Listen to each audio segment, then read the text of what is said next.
آپ کو یہ بات جان کر حیرت ہوگی کہ یہ سرکمفرنس آف ارتھ یعنی ارتھ کے پورے ایک گول چکر کے مقابلے میں 99.34% ایکوریٹ ہے۔ کو انسیڈنس تو صرف ایک مرتبہ ہوتا ہے، لیکن 99% سے بھی زیادہ ایکوریٹ ریزلٹ، وہ بھی 2 مرتبہ آنا، ہمیں ایک گہری سوچ میں ڈال دیتا ہے۔ کئی لوگوں کا ابھی بھی ماننا ہے کہ یہ محض صرف ایک اتفاق ہے، لیکن جیسا کہ ابھی ہم نے جانا کہ 43,200 جس کا تعلق سولر ایکونوکس سے ہے، یہ ایک اور جگہ پر بھی اپنا ثبوت دے رہا ہے۔ نارملی دیکھنے پر پیرامڈس کی 4 سائڈز نظر آتی ہے، لیکن اصل میں یہ 4 نہیں بلکہ 8 ہے۔ جی ہاں، یہ 8 سائڈز صرف سولر ایکونوکس والے دن ہی اوپر سے دیکھنے پر نظر آتی ہے۔ یہ ڈسکوری پہلی بار 1940 میں ایک برٹش ایئر فورس پائلٹ نے کی تھی جب وہ پیرامڈس کے اوپر سے گزر رہا تھا۔ اب سوال یہ کھڑا ہوتا ہے کہ ہزاروں سال پہلے پیرامڈس بنانے والوں کو ارتھ کا پولر ریڈیس اور ایکویٹر کا سرکمفرنس معلوم پڑا تو آخر کیسے؟ ایجپٹی پیرامڈس ہماری سوچ سے بھی زیادہ کمپلیکیٹڈ ہے۔ یہ تمام فیکٹس جان کر یقین کرنا مشکل ہو جاتا ہے کہ ان کو 4,500 سال پہلے ایک قدیم دور میں بنایا گیا تھا۔ کیا ان کے پاس کوئی جادوئی طاقت تھی، یا پھر واقعی کسی اور مخلوق نے ان کی مدد کی تھی، یا پھر ان کو ایجپشنز نے بنایا ہی نہیں تھا؟ Graham Hancock finger prints of the God کے آتھر ہے۔ انہوں نے پیرامڈس کو اورائن کانسٹیلیشن کے 3 اسٹارز کے ساتھ لنک کرنے کی تھیوری دی تھی۔ اس تھیوری کے مطابق گیزا پیرامڈس کی پوزیشن اورائن کانسٹیلیشن کے 3 اسٹار سے ایگزیکٹلی میچ کرتی تھی۔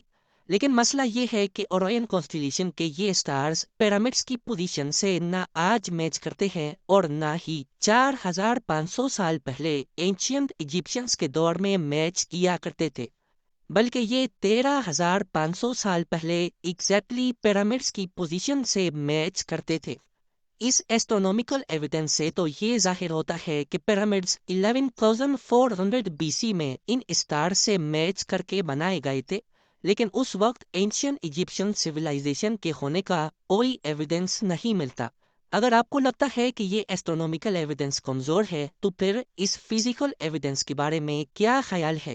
بوسٹن یونیورسٹی سے تعلق رکھنے والے پروفیسر رابرٹ اسکوچ کا کہنا ہے کہ گیزا پلیٹو، جو آج ایک ڈرائی جگہ ہے، یہ فیروز کے ٹائم میں بھی ایسی ہی ڈرائی ہوتی تھی، لیکن لائم سٹون سے بنے 240 فیٹ بڑے اس اسفنکس پر یہ ایروجن صرف ہوا اور ریت کی وجہ سے نہیں بلکہ اس میں پانی کا بہت بڑا کردار ہے۔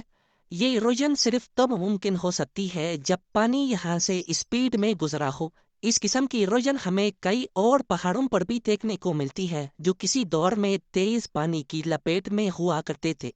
اگر اسفنکس بھی اینشین ایجپشنز نے ہی بنایا تھا تو اس کے بعد تو یہ جگہ آج تک خشک ہی رہی ہے، یا کہیں اس دور سے پہلے تو یہاں پانی نہیں تھا؟ سائنس کے پاس اس بات کا ایویڈنس موجود ہے کہ 9,700 BC میں ہماری دنیا سے آخری آئس ایج ختم ہوئی تھی۔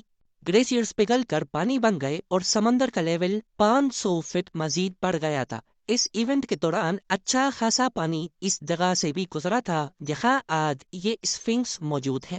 پیرامڈس کا ارتھ کی سائز اور ایکونوکس کے ساتھ کنیکشن، ان کا ٹرو نارتھ کو فیس کرنا، لیزر لیولنگ جتنی ایکوریسی سے اس کی بیس کا لیول ہونا، یہاں ممیز کا نہ ملنا اور پیرامڈس کی وال کا 99.98% ایکوریٹ ہونا، یہ سب چیزیں ہمیں اشارہ دیتی ہے کہ شاید ان کو ایجپشنز نے نہیں بلکہ کسی ایسی سویلائزیشن نے بنایا تھا جو پاسٹ میں کافی ایڈوانسڈ تھی۔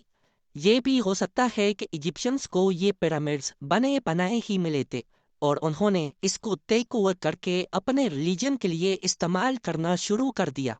ایجپٹ میں کئی مقامات پر پائی جانے والی ہائیروگلیفکس جس میں اینشین ایجپشنز نے اپنی ہسٹری اور ریلیجن کے بارے میں کافی معلومات فراہم کر رکھی ہے، افسوس اس بات کا ہے کہ ان ہائیروگلیفکس میں بھی کرنی پیرامڈ کی کنسٹرکشن کے بارے میں ہمیں کوئی انفارمیشن نہیں بتائی گئی۔ اب ان سب میں کتنی سچائی ہے؟ جیسے جیسے سائنس ترقی کرے گی ویسے ویسے ایک نہ ایک دن سچ سامنے آ ہی جائے گا۔ دوستو، اگر آپ کو ہماری یہ ویڈیو، ہمارا یہ کانٹینٹ اچھا لگا تو پلیز سبسکرائب کیجیے ہمارے YouTube channel SK documentaries and stories کو، اور اس ویڈیو کو لائک کریں اور دوستوں کے ساتھ شیئر بھی کریں اور ملتے ہیں اگلی ویڈیو میں۔ اللہ حافظ۔